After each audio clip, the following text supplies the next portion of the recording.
necessariamente é direto. Via de infecção mais importante aqui é mais uma vez a via aérea.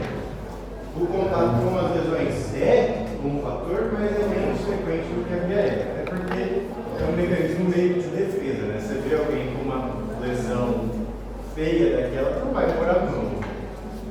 Sempre tem um gênio que coloca a mão, mas basicamente você não vai pôr. Então lembra dessas duas vias de contaminação: a aérea e a por contato. A aérea é a mais importante de todas. Beleza? Aí tem o quadro cutâneo. Presta atenção na forma clínica que isso vai se desencadear. É bastante. Lá atrás a gente falou sobre exame físico dermatológico. Eu passei um guia de perguntinhas que tinha que fazer, né? Aqui é bastante interessante a gente entender o comportamento da lesão cutânea. O quadro todo começa com um eritema. O paciente apresenta uma mácula eritematosa bem delimitada em um dermátomo específico. Dermátomo é um pedaço de pele que é inervado por uma mesma raiz nervosa. Aproximadamente 10 a 12 horas depois da aparição do eritema, começam a apresentar-se as vesículas, que são as lesões clássicas da herpes. Então a gente vai ter vesículas agrupadas em uma base eritematosa. Toda doença herpetiforme cursa com essa mesma manifestação cutânea. Vesículas agrupadas em uma base eritematosa, porque é o curso da doença. Primeiro vem o eritema, depois as vesículas.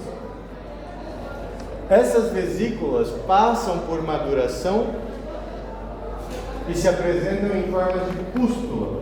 Essa pústula se rompe, então é erosão, com posterior conformação de crostas. Isso eu quero que vocês entendam como polimorfismo lesional. Se você observa uma história clínica bem detalhada, dizendo que o paciente começou com eritema, apresentou vesículas, pústulas e agora está com crosta no quadro, é o polimorfismo, várias formas de lesões em um único quadro. É clássico que seja uma doença herpetiforme.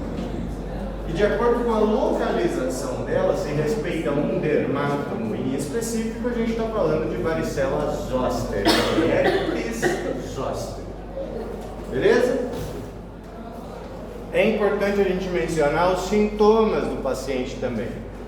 São pacientes que classicamente apresentam hiperalgesia cutânea. O que é a hiperalgesia cutânea? É a dor. É a dor na pele, né? O paciente que ele refere dor ao mínimo esforço. Por a camiseta dele, ele sente dor. Quando a camiseta encosta na pele que está afetada, ele sente dor. Então, isso é um marcador prognóstico também importante. É clássico que isso se apresente nos pacientes a partir dos 30, 40 anos de idade. Se é a partir dos 30, 40 anos de idade, eu quero que vocês pensem comigo na população brasileira, população paraguaia. Classe média baixa. O cara tem que trabalhar o dia inteiro para trazer a comida para dentro de casa. Esse é o cara que ele não vai no postinho de saúde por qualquer coisinha, qualquer dorzinha. É o cara que começa com aquela lesão, aquela dor na pele, ele fala, isso aqui dá para levar. Não vou parar de trabalhar por causa disso. Não vou ficar o dia inteiro lá na fila do posto para tentar ser atendido por causa disso. E ele vai levando. Aí começa a aparecer as vesículas. Começa pouco, não é o suficiente para parar o cara. O cara vai consultar com você uns 3, 4 dias depois da aparição do quadro, e todo aquele perímetro de pele dele já virou vesícula e crosta. Ele está com um monte de ferida aberta. É uma placona. Isso implica diretamente na aparição da principal consequência, que é a neuralgia pós-herpética. Se o paciente não começa o tratamento com aciclovir, ou qualquer coisa da família do aciclovir, dentro das primeiras 48 horas da aparição da primeira vesícula, ele sim ou sim vai ter a neuralgia pós-herpética. A ideia da gente fazer o aciclovir de maneira mais precoce possível nesse paciente é evitar essa complicação justamente, que é a neuralgia pós-herpética. Agora, quando isso aparece em criança, é clássico que a mãe ou o pai da criança se desespere muito rápido, porque é uma criança que está sentindo dor para pôr a cabeceira. A criança começa a falar que está doendo, porque no começo é frescura.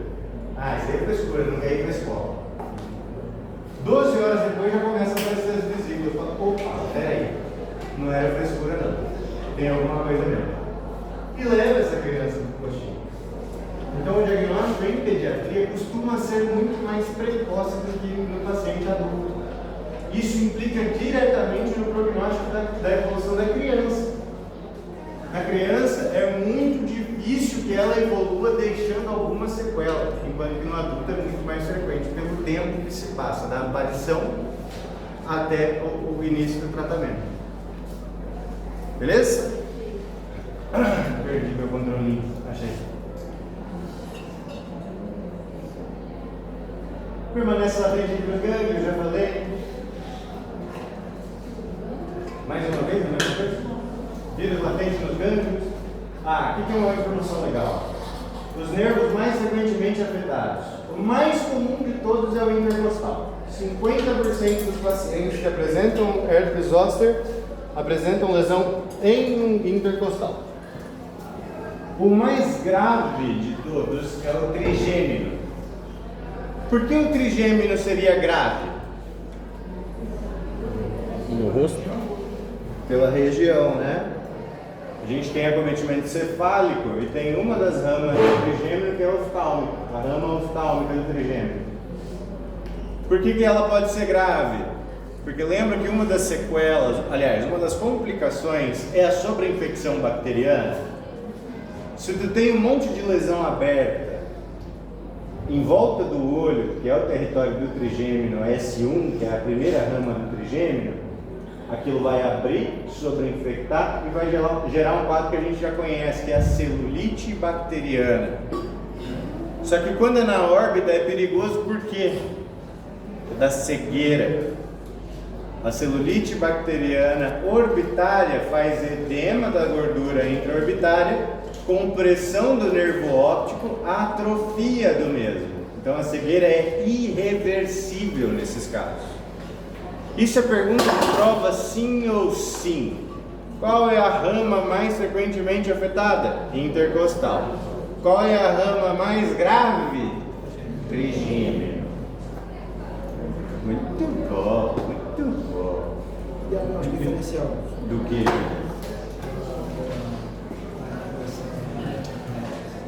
Todos os possíveis. Se cursa com eritema, é diagnóstico diferencial. Manifestações clínicas. Já falei, hiperalgesia cutânea, pode vir com sensação de formigamento, hiperestesia no sítio comprometido, depois aparecem as lesões cutâneas, vesícula agrupada sobre base eritematosa. Isso daqui também é pergunta de prova. Qual é a lesão cutânea característica herpetiforme? Vesículas agrupadas em uma base eritematosa. Boa. É interessante esse comportamento aqui. Não cruza a linha média. Por que não cruza a linha média? Quê? É uma raiz nervosa que está afetada. Esse negócio funciona? Eu estou andando com isso aqui porque eu recebi queixos. Falando nas minhas aulas, não dá para prestar atenção porque eu não uso microfone. Não vou jogar essa bosta. Eu nem entendo nada. Mas eu estou usando, ninguém pode dizer que não. Ó, tem testemunhas que eu estou usando isso aqui. Parecendo Angélica. Olha, nem rosca minha orelha, essa merda. Vai. Na nossa sala Eu fui nessa desde o começo. Até que eu recebo o chamadão. Ô doutor, você tem um microfone lá, é pra usar.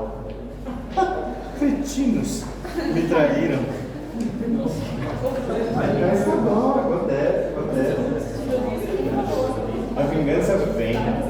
Ela demora, mas ela vem. Tarda, mas não falha. Boa! Genial. Obrigado.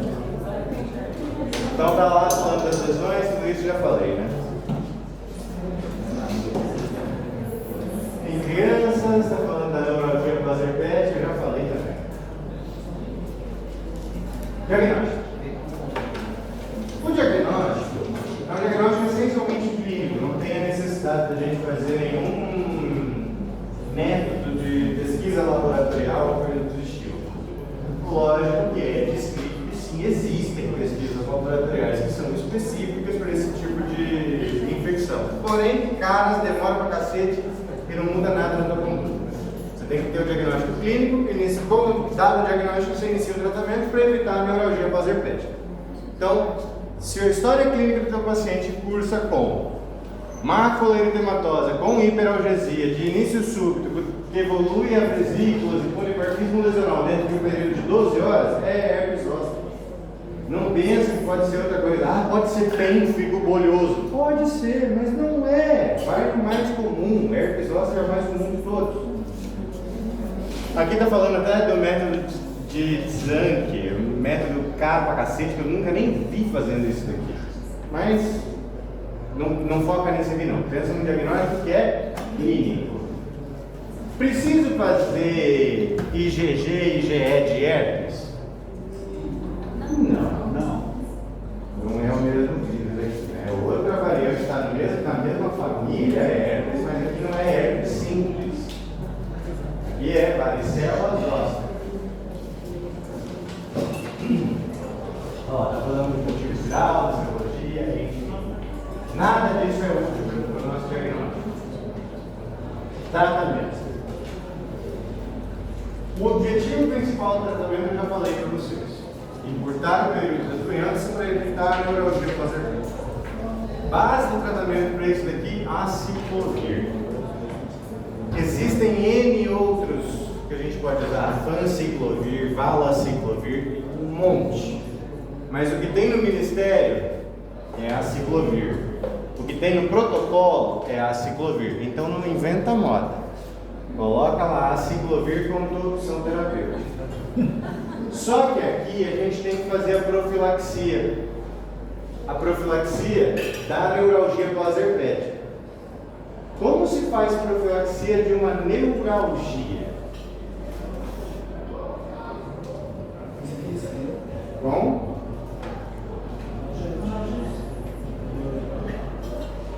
Com analgésico comum, analgésico central, analgésico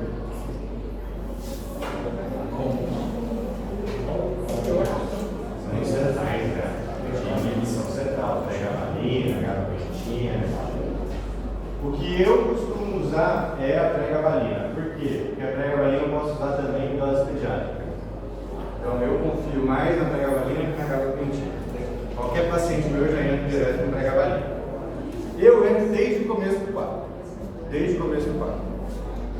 Tem gente que diz que o certo é entrar 72 horas depois do início do quadro. Eu já entro desde as primeiras 24, estou nem aí. Dei o diagnóstico, eu dou a ciclovir, eu dou a pregabalina, dou tramadol se o meu paciente tiver com muita dor, então nem aí. Ah, não é tanta dor. Vai aguentar com ibuprofeno? Vamos meter o ibuprofeno. Vai aguentar com a dipirona? Mete a dipirona. Ah, é dor pra cacete? Tramadol mesmo. Não tô nem aí. Quero que ele saia falando bem de mim. Resolvi o B.O. do cara. Essa neuralgia, você está sendo uma dor Crônico. Persiste por meses, quiçá anos depois da resolução do quadro. e na região ele não sente nada. Tá? Eu lembrou de você também. Também, né? Ele não tem necessidade. Você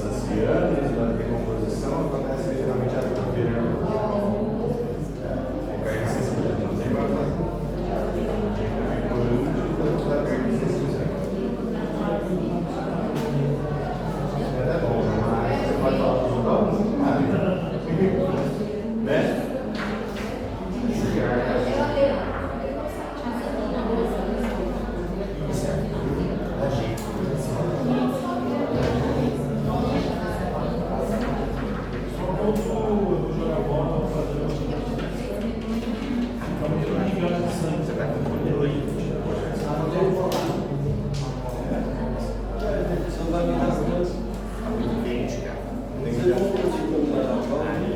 Dois, três, quanto você quiser. Se esse ar tiver 16, mais nenhum. Aí, boa. Agora sim. Me perdi completamente do seu lado.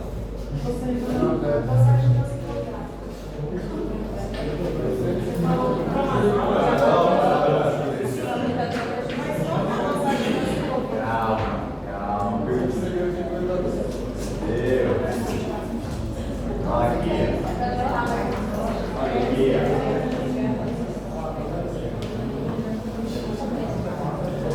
Pelo protocolo que está preconizado pelo Ministério de Saúde, a ciclovir a gente faz em 4 doses diárias. O protocolo não prevê uma dosificação específica, ele coloca de acordo com peso, 20 a 40 miligramas por dose. Não sobrepassar 800 miligramas por dose. Então, o teu esquema pode ser a ciclovir de 200, a ciclovir de 400, a ciclovir de 800. Só que não pode sobrepassar esses 800 por dose. Então, Mas aí só os caras pesar 200 kg também. Hã? Mas só os caras pesar 200 kg para dar 800 mg. Não. Esse 20 e 40 aqui fica preconizado dessa maneira por causa da probabilidade de zoster pediátrico. Ah, tá. A partir dos 12 anos, tu coloca por miligramagem, 200, 400, 800. Aí vai muito da tua conduta como médico. Eu te falo assim, a ciclovir, ainda pelo protocolo, a gente deve usar por 5 dias. Não funciona.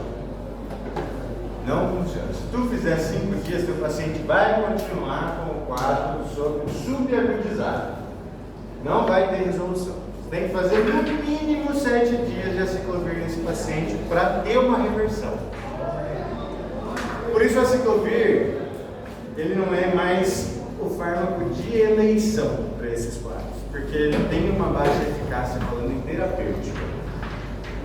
O mais comum, indicado hoje em dia, é o fanciclovir. Só que o fanciclovir custa R$180 a cartelinha, então o SUS jamais vai colocar isso na lista de compra, sendo que tem uma ciclovir que custa 15. Então, essa dosagem aqui, volto a mencionar, depende muito do caso e como você entende esse paciente. Por exemplo, se é um quadro de herpes zoster comum, intercostal, não tem por que eu usar a dose máxima nesse paciente se ele veio menos de 48 horas de evolução e tal. Coloco lá 400 miligramas 4 vezes ao dia, 5 a 7 dias. Agora, se é um paciente que ele vem com zoster oftálmico, já está no quarto, quinto dia de doença, eu vou considerar usar o 400? Posso até considerar. 800 mas por direto. que eu vou correr o risco desse maluco ficar cego por eu ter mesquinhado dose? Então eu taco 800 miligramas. Eu, particularmente, Juan, eu uso 800 miligramas em 5 tomas diárias se o seu quadro for oftálmico. Isso eu, não é um protocolo. Eu prefiro que o meu paciente vomite as tripas por causa da ciclovir, mas não vai ficar cego. Então, assim, vai muito da tua percepção de risco do paciente. Localização, tempo de evolução e idade do paciente. Para você considerar que dose você vai usar. Mas pelo protocolo é qualquer uma dessas doses, 200, 400 ou 800. Professor, nesse caso, só interna se o paciente for imunodeprimido. Só se for imunodeprimido. Se for uma puérpera, um RN, é a mesma Se for a puérpera. Ah, tá.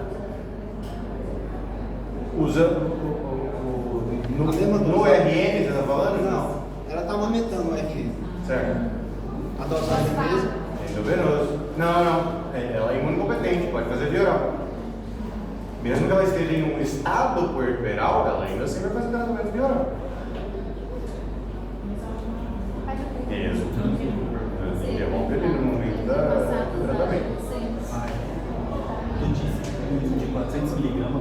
ao dia, seria 4 vezes ao dia. Mas não vai passar os 800? 800 é o máximo por dose. Por dose. Ah, entendi. Não por dia, por dose. Então, por exemplo, eu poderia tomar 4 vezes de 800.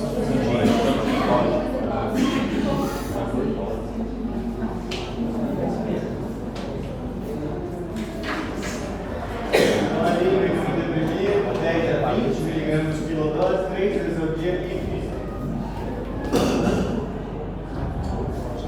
Em crianças, ó, tá falando da gabapentina, amitriptilina, todos eles são para profilaxia da neuralgia pós-herpética. Já falei tudo isso.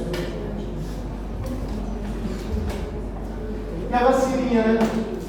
Vacininha, boa e velha maneira de prevenir, ainda que ele não seja tão disponível assim, ainda é um recurso de prevenção. A prevenção fundamental é no manejo do profissional com a lesão. Porque tem um monte de interno de aquário que vai mexer, mexe com a mão, faz cacete sem luva, sem nada. Então, contato direto com lesão também é via de contaminação por uso adulto. Por regra geral, internado pele sã se toca com pele sã e pele enferma se toca com umbigo. Beleza? Olha lá a lesão.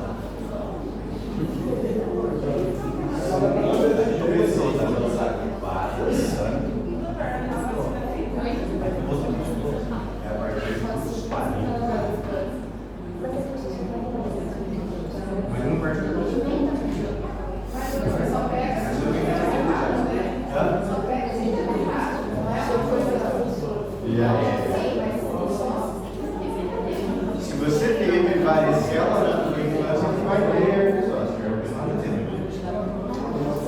Porque ao mesmo tempo, ele fica latente. Você tem que vacinar. Para evitar que fica tapado.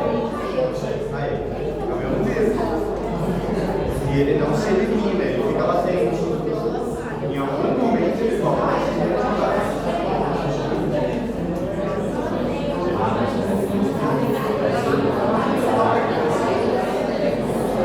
Você teve zoster uma...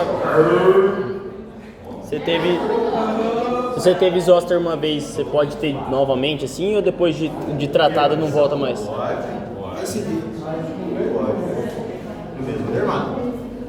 O que não vai acontecer que teve intercostal e depois vai ulnar ou cubital. Sempre no mesmo nervo. Vai ser sempre naquele mesmo. Mas pode acontecer. O que eu quero que vocês vejam aqui é essa característica de polimorfismo. Consegue apagar para mim a luz aqui da frente? Por favor? Mais um pouco. 2. Você vê que são várias vesículas, todas agrupadas, dando a impressão de que são bolhas grandes, mas não são vesículas juntinhas, em uma base que é eritematosa. Por que a base é eritematosa? O eritema é a primeira lesão, né? Então só vai aparecendo mais lesões nesse paciente. Repara que ela não sobrepassa a linha. Aqui na frente a gente vê o eritema com várias vesículas também, e não sobrepassa a linha. Aqui atrás a gente já vê com um pouco mais de polimorfismo, já tem crostas, você vê que já tem umas vesículas um pouco mais. Vocês estão mais para lá, não sei se vão conseguir. Mas tem vesículas bem brilhosas e umas um pouco mais amarelinhas, que já são as pústulas. E não sobrepassa a borda, a linha média. Por isso que ninguém morre de cobreira. Não tem como ela sobrepassar. A única possibilidade desse paciente fazer lesão disseminada é se ele for HIV. O paciente HIV positivo, aí sim. Mas ainda assim não vai fechar. Vai ter um predomínio em um dermato específico e aí vai aparecer lesões disseminadas. Não que vai continuar a afetar depois. Beleza? E aqui está uma forma grave, aqui já com bastante crostas. Repara que não sobrepassa a linha média.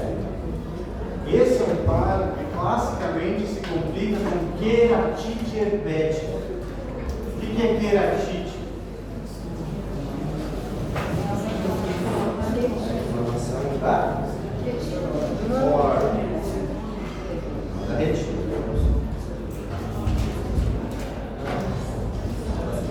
Você já está 100%?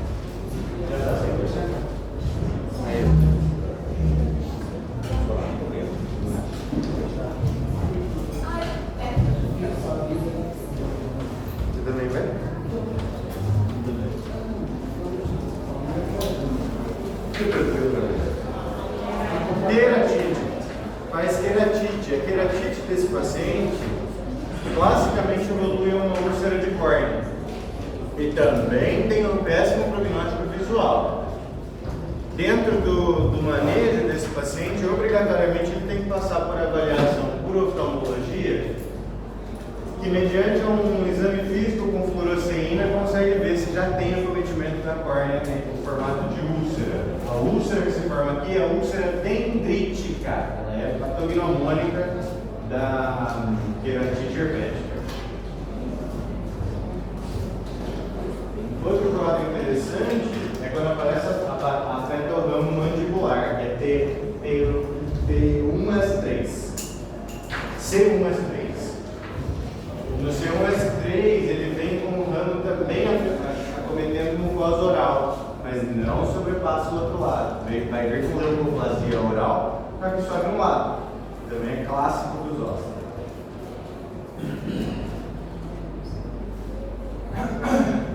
Aí vem o exantema súbito.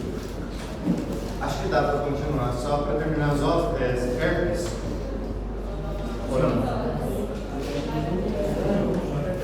No horário já da prova, Aí vai ser. Agora foi uma aula. Tem até às 6, né? Então todos, espera aí.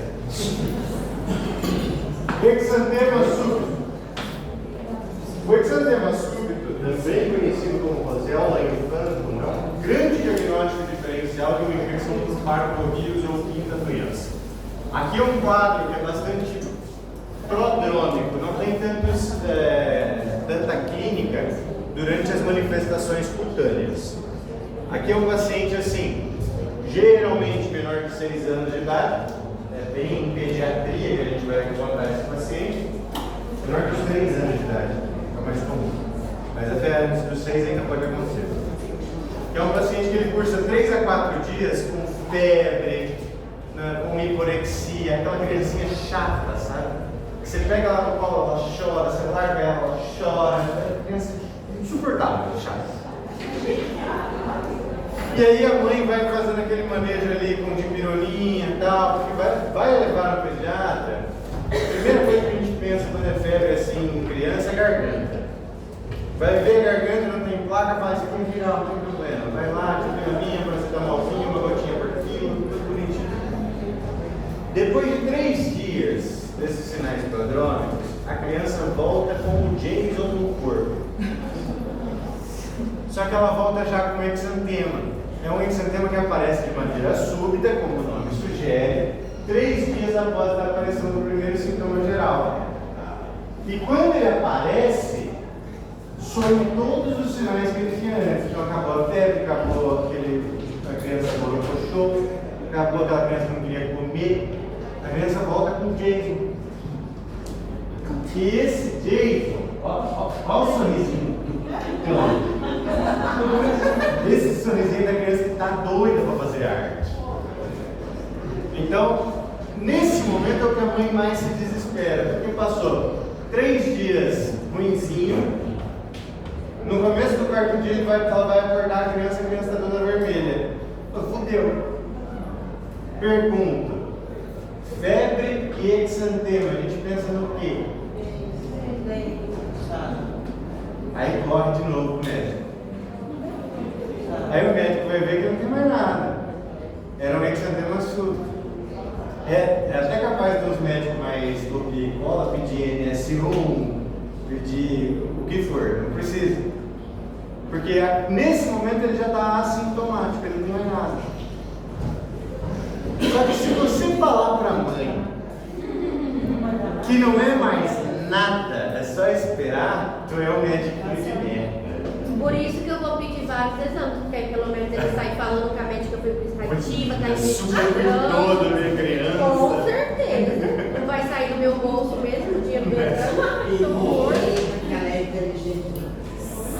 No manejo gente, dessas crianças, sejam é muito importante a gente fazer boa hidratação, mas não com hidratante convencional. A gente tem que usar princípios de reparação tecidual. Essa reparação vai diminuir a degranulação cutânea durante o período de remissão.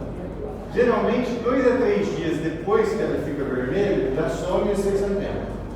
Só que classicamente ele fica com uma descamação leve na pele depois. Então a gente usa um multireparador cutâneo. Qualquer princípio que venha com dexpantenol na fórmula. Evitar corticoides aqui, mais uma vez. Não tem necessidade, principalmente por ser idade pediátrica. Vamos evitar corticoides em crianças. Por que, Então, professor? hã? Por que é bom evitar corticoide em criança? Atrasa a reepitelização. Então é melhor evitar. Principalmente porque a criança se coça. Citomegalovírus. Citomegalovírus é uma doença que tem pouquíssimas manifestações cutâneas. Quando isso aparece com manifestações cutâneas dentro de uma síndrome purpúrica, bastante inespecífica, é um diagnóstico por exclusão. É uma criança que ela vai ter manifestações gerais também, sistêmicas, febre, astemia, hiporexia, tudo isso junto, e começa a apresentar lesões purpúricas. Quando apresenta lesões purpúricas, classicamente petequias, esse é o diagnóstico que a gente vai acabar fazendo por exclusão. Você vai tentar diagnosticar tudo em cima daquela criança e tudo vai vir negativo. Quando tudo vem negativo, a única coisa que sobra é o citomegalovírus. Não existe manejo específico, não precisa fazer nenhum aciclovir ou coisa do estilo. É só suporte sintomático, só que é um quadro classicamente arrastado. Não é como no exantema súbito, que em questão de uma semana começou e resolveu. Aqui não, aqui é um quadro mais arrastado, 20, 30 dias de manejo desse paciente. Principalmente por ele estar em um estado de hiporexia e ser em idade pediátrica, principalmente, a gente tem que fazer o manejo desse paciente intra-hospitalar para manter hidratação, controle hídrico, enfim. Então é aquela criança que está internada há um tempo e ninguém sabe o que ela tem. Vai fazer um teste específico, quando você pensa nessa merda aqui, vai dar positivo. Aí você fala, era essa bosta de novo. Assim como o Epstein-Barr. Está falando de imunodeprimidos. O Epstein-Barr também vem com pouquíssimas manifestações cutâneas. A principal e mais característica dela é a leucoplasia velhosa oral. Doença do bicho. Leucoplasia velhosa oral. É como se ela tivesse uma placa esbranquiçada na língua, assim, geralmente em uma parte específica, não em toda a língua.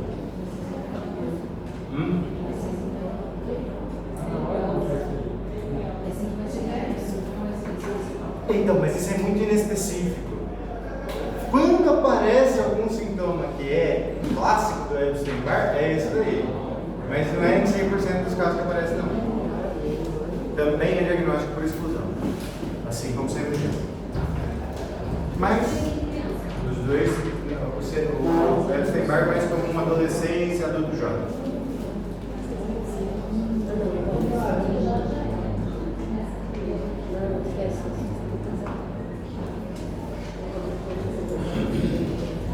Então, ó, dos vírus da família herpes, esses são os que a gente mais tem afinidade. Além do herpes simples, tá? Herpes simples 1 e 2. Herpes simples 1 e 2 é o herpes oral e genital. Isso aí, com certeza, não é novidade para vocês. Mas o varicela zoster com herpes zoster é o mais importante de todos da família herpes. E o exantema súbito é o mais frequente em pediatria. Então a gente tem que conhecer esses dois. CMV e Epstein-Barr, como tem pouquíssimas manifestações dermatológicas, é algo que vocês vão ver mais em pediatria e em dermatologia. Evolui para meningite, doutor? Pode fazer errado, mas pode fazer. E quando evolui a meningite, o problema já não é mais dermato, né? A gente manda para o próximo e ele se der.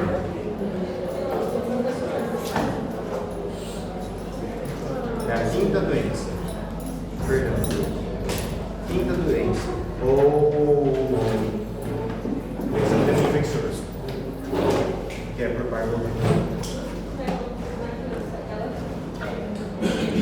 que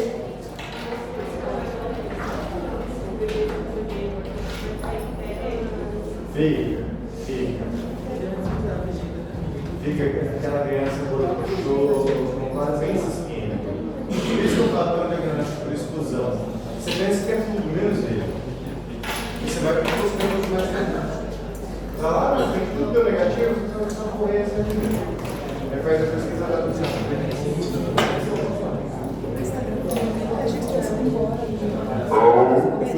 Fui pegar no celular. Ô, O celular descarregou.